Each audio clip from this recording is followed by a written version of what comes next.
आज की दुनिया में हम सब एक अजीब सी उलझन में जी रहे हैं, है ना? एक तरफ तो ये सूचना का सैलाब है, फोन पर, टीवी पर, हर जगह, और दूसरी तरफ हर कोई सच का अपना अपना झंडा लेकर खड़ा है। हर आवाज कह रही है मेरी सुनो, यही असली सच है। इस पूरे शोर में क्या सही है और क्या सिर्फ एक आकर्षक झूठ, ये तय करना मतलब लगभग नामुमकिन सा हो गया है। लेकिन दिलचस्प बात यह है कि ये उलझन कोई नई नहीं है। 2500 साल पहले भगवान बुद्ध ने इसी समस्या का सामना किया था और इसका जवाब एक उपदेश में दिया था जिसे कालाम सुत कहते हैं। तो आज हम इसी प्राचीन ज्ञान की गहराइयों में उतरेंगे और हमारा मिशन सिर्फ ये समझना नहीं है कि ये सुत क्या है, बल्कि ये जानना है कि क्या ये प्राचीन औजार आज के डिजिटल भ्रम और फेक न्यूज के जमाने में हमारे किसी काम आ सकता है। तो चलिए शुरू से शुरू करते हैं। ये कालाम सुत आखिर है क्या? इसकी कहानी कहाँ से शुरू होती है? इसकी कहानी बहुत दिलचस्प है और आज के हालात से काफी मिलती जुलती है। भगवान बुद्ध उस समय यात्रा करते हुए केसपुत नाम के एक नगर में पहुंचे। केसपुत? जी, केसपुत। ये एक तरह का व्यापारिक केंद्र था जहां अलग अलग जगहों से लोग आते जाते थे। वहां कालाम वंश के लोग रहते थे जो काफी समझदार और खुले विचारों वाले माने जाते थे। लेकिन वो एक बहुत बड़ी मानसिक दुविधा में थे। दुविधा? किस तरह की? उनके शहर में हर तरह के गुरु, दार्शनिक और शिक्षक आते थे। आप सोचिए, जैसे आज हमारे पास इंटरनेट पर हर तरह के इन्फ्लुएंसर और विशेषज्ञ हैं। बिल्कुल। हर गुरु आता, अपने सिद्धांत को आकाश तक पहुंचाता और बाकी सबके विचारों को सिरे से खारिज कर देता था। कोई कहता था दुनिया हमेशा रहेगी, कोई कहता था नहीं रहेगी, कोई कहता था कर्म का फल मिलता है, कोई कहता था सब कुछ महज संयोग है। बेचारे कालाम लोग पूरी तरह से भ्रमित हो चुके थे। ये तो बिल्कुल आज की स्थिति लगती है, जैसे हम सोशल मीडिया पर स्क्रॉल कर रहे हो और हर दूसरी पोस्ट एक नया अंतिम सत्य बता रही हो। तो कालामों ने बुद्ध से क्या पूछा? उन्होंने बुद्ध के पास जाके वही सवाल पूछा जो आज हम सबके मन में है। उन्होंने कहा, भगवान, हम बहुत उलझन में हैं। इतने सारे दावों में से हम किस पर विश्वास करें और किसे झूठ माने? हमें रास्ता दिखाइए। ये सवाल किसी धर्म या पंथ का नहीं था, ये एक इंसान की एक बुनियादी उलझन का सवाल था। और यहाँ बात सच में दिलचस्प हो जाती है, क्योंकि बुद्ध का जवाब वो नहीं था जिसकी कोई उम्मीद करता है। उन्होंने ये नहीं कहा उन सबको छोड़ो और मेरी बात मान लो। बिल्कुल नहीं। और यही बात इस सूत्र को क्रांतिकारी बनाती है। बुद्ध का उत्तर शायद मानव इतिहास में स्वतंत्र और वैज्ञानिक सोच का सबसे पहला घोषणा पत्र है। उन्होंने कालामों को कोई नया विश्वास नहीं दिया, बल्कि सोचने का एक तरीका, एक फिल्टर दिया। उन्होंने 10 आधारों की एक सूची दी और कहा कि इन पर आंख मूंद कर विश्वास करने की जरूरत नहीं है। 10 आधार? ये तो सुनने में काफी विस्तृत लगता है। हाँ, और ये बहुत व्यवस्थित है। उन्होंने शुरुआत की बाहरी स्रोतों से। कहा, किसी बात पर सिर्फ इसलिए विश्वास मत करो क्योंकि वो सुनी सुनाई है, यानी किसी ने कह दिया और आपने मान लिया, या सिर्फ इसलिए कि वो एक पुरानी परंपरा है जो पीढ़ियों से चली आ रही है, या इसलिए कि वो अफवाह या खबरों में है। एक मिनट, यहीं रुकते हैं। सिर्फ परंपरा या सुनी सुनाई बातों को नकारना ही अपने आप में बहुत बड़ी बात है, लेकिन उन्होंने सिर्फ इतना ही तो नहीं कहा होगा। नहीं, उन्होंने इसे और आगे बढ़ाया। उन्होंने कहा, किसी बात पर सिर्फ इसलिए भी विश्वास मत करो क्योंकि वो किसी धर्म ग्रंथ में लिखी है। रुकिए, ये कहना कि धर्म ग्रंथों में लिखी बात पर भी आंख मूंद कर विश्वास मत करो, ये तो उस समय के समाज के लिए बहुत बड़ी, शायद अपमानजनक बात रही होगी। क्या लोगों ने इसका विरोध नहीं किया होगा? ये सवाल बहुत स्वाभाविक है, लेकिन बुद्ध का उद्देश्य अपमान करना नहीं था। उनका मतलब था कि किसी भी किताब को सिर्फ इसलिए पवित्र मानकर उसके हर शब्द को सच ना मान लिया जाए। उसे अपनी समझ और अनुभव की कसौटी पर परखो। अच्छा। वो अधिकार को चुनौती दे रहे थे, चाहे वो परंपरा का हो या ग्रंथ का, और लिस्ट यहीं खत्म नहीं हुई। उन्होंने कहा, किसी बात पर सिर्फ इसलिए भी विश्वास मत करो क्योंकि वो तर्क में बहुत अच्छी लगती है या किसी खास सिद्धांत पर खरी उतरती है। ये तो और भी गहरा हो गया, मतलब सिर्फ लॉजिक भी काफी नहीं है। हम तो आज भी हर चीज को तर्क की कसौटी पर ही परखने की बात करते हैं, क्योंकि तर्क को किसी भी दिशा में मोड़ा जा सकता है। एक अच्छा तर्कशास्त्री किसी भी बात को सही या गलत साबित कर सकता है। फिर उन्होंने कहा, सिर्फ इसलिए भी मत मानो कि बोलने वाला व्यक्ति बहुत आकर्षक या प्रभावशाली लगता है, या सिर्फ इसलिए कि वो व्यक्ति तुम्हारा गुरु है। मान्यता से मेल खाती है। वाह, यह आखिरी वाला तो सीधा कॉन्फर्मेशन बायस पर हमला है। और ये शब्द तो हजारों साल बाद आया, वो कह रहे हैं कि खुद पर भी आंख मूंद कर भरोसा मत करो। ये तो सच में पूरी तरह से स्वतंत्र सोच की दावत है। ठीक है, तो बुद्ध ने पूरी लिस्ट दे दी कि क्या क्या नहीं मानना है। परंपरा, गुरु, किताबें, तर्क, सब कुछ खारिज कर दिया। ये सुनने में तो बहुत लिबरेटिंग लगता है, लेकिन खतरनाक भी। अगर कोई कसौटी ही नहीं है तो फिर तो हर कोई अपनी मनमानी करेगा। उन्होंने इसका क्या जवाब दिया? बिल्कुल, और आपका सवाल ही कालाम सुत्त के दिल तक ले जाता है। इन सभी बाहरी आधारों को नकारने के बाद बुद्ध ने एक आंतरिक कसौटी दी, एक ऐसा पैमाना जो किसी गुरु या किताब के पास नहीं बल्कि हर व्यक्ति के पास है। उन्होंने कहा, कालामो, जब तुम स्वयं अपने अनुभव से जानो। अपने अनुभव से?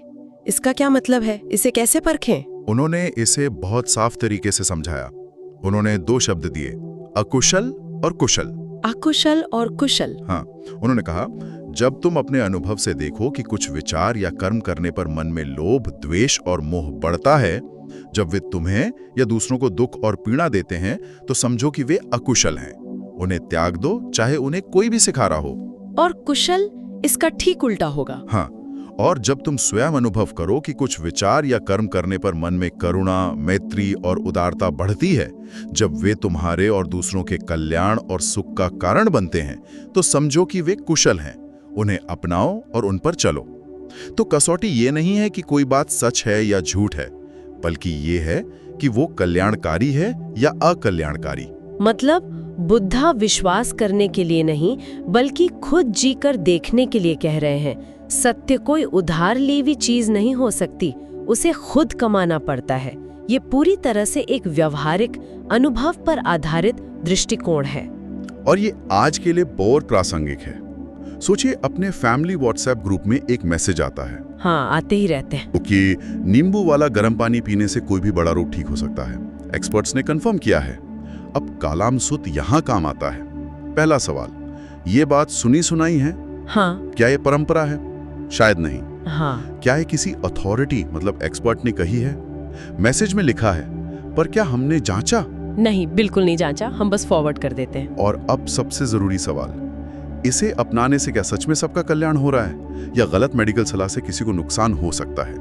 क्या ये कुशल है? ये सुत्त तो हमें सिर्फ रिजेक्ट करना नहीं, बल्कि जिम्मेदारी से इन्वेस्टिगेट करना सिखाता है। ये सिर्फ व्हाट्सएप मैसेज पर ही नहीं, बल्कि हमारी गहरी सामाजिक और राजनीतिक मान्यताओं पर भी लागू होता है। जैसे किसी खास समुदाय के बारे में कोई धारणा। बहुत अच्छा उदाहरण है। मान लीजिए, मैंने बचपन से सुना है कि एक खास समुदाय के लोग भरोसे के लायक नहीं होते। ये बात मेरे अंदर परंपरा और सुनी सुनाई बातों से बैठ गई है। कालाम सुत्त मुझे मजबूर करता है कि मैं अपने अनुभव से इसे जांचूं।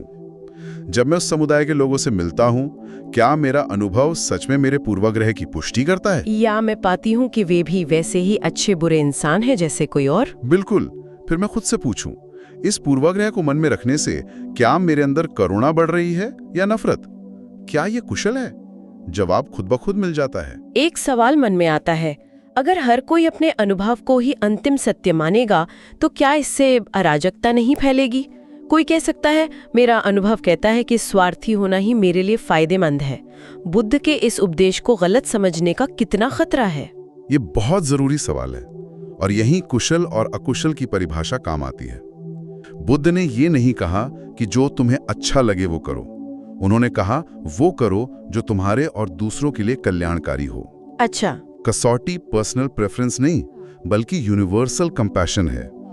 अगर कोई काम आपके भीतर लोभ, द्वेष या हिंसा बढ़ा रहा है, तो वो आपके व्यक्तिगत अनुभव में कितना भी अच्छा लगे, बुद्ध के पैमाने पर वो अकुशल ही है।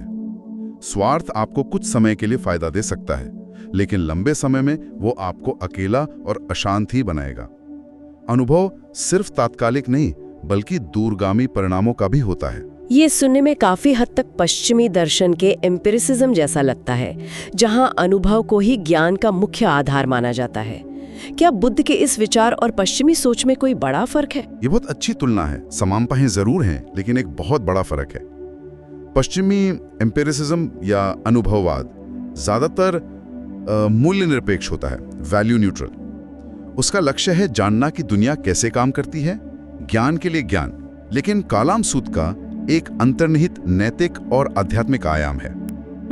यहाँ लक्ष्य सिर्फ ये जानना नहीं है कि क्या सच है, बल्कि इस तरह से जीना है जिससे दुख कम हो और शांति बढ़े।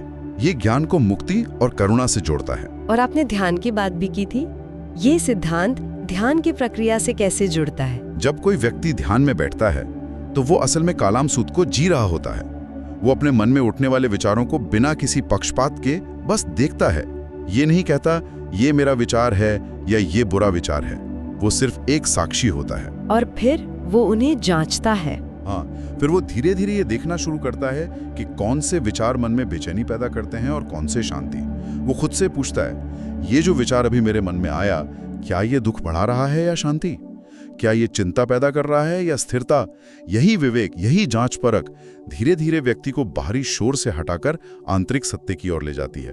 वो अनुभव से जानने लगता है कि कौन से विचार कुशल हैं और कौन से अकुशल। तो अगर हम इस पूरी चर्चा का सार निकालें तो बुद्ध ने कालामों को कोई नया सिद्धांत या कोई नया वाद नहीं दिया। उन्होंने उन्हें एक मानसिक औजार दिया, सोचने का एक तरीका दिया। बिल्कुल सही। उन्होंने उन्हें प्रज्ञा का दीपक दिया और कहा, अप्पा दीपो भव, यानी अपने लिए स्वयं प्रकाश बनो। किसी बाहरी रोशनी, किसी बाहरी गुरु पर निर्भर मत रहो। कालाम सूत्र हमें यही बताता है कि सत्य वह नहीं है जो किसी के द्वारा बताया जाए, बल्कि सत्य वह है जो हमारे अपने अनुभव में करुणा और प्रज्ञा के साथ जिया जाए। यह एक निर्देश पुस्तिका नहीं है, यह एक मार्गदर्शक है जो हमें अपना रास्ता खुद खोजने के लिए सशक्त बनाता है। यह जिम्मेदार स्वतंत्रता की शिक्षा है। यह चर्चा एक बहुत ही महत्वपूर्ण सवाल खड़ा करती है जिस पर हम सबको सोचना चाहिए। आज जिन बातों को हम सच मानकर चल रहे हैं, चाहे वे राजनीतिक हों, सामाजिक हों या हमारी निजी जिंदगी से जुड़ी हों, क्या हमने उन्हें कभी अपने अनुभव की इस कुशल और अकुशल वाली कसौटी पर परखा है, या बस इसलिए मान लिया है क्योंकि वे हमें विरासत में मिली हैं या किसी ने हमें बता दी हैं? और दूसरा विचार ये है कि जो विश्वास हम अपने अंदर रखते हैं वे हमारे भीतर और हमारे आसपास की दुनिया में शांति और करुणा बढ़ा रहे हैं या फिर विभाजन और अशांति। कालाम सूत्र हमें यही आत्मचिंतन करने के लिए बार बार आमंत्रित करता है।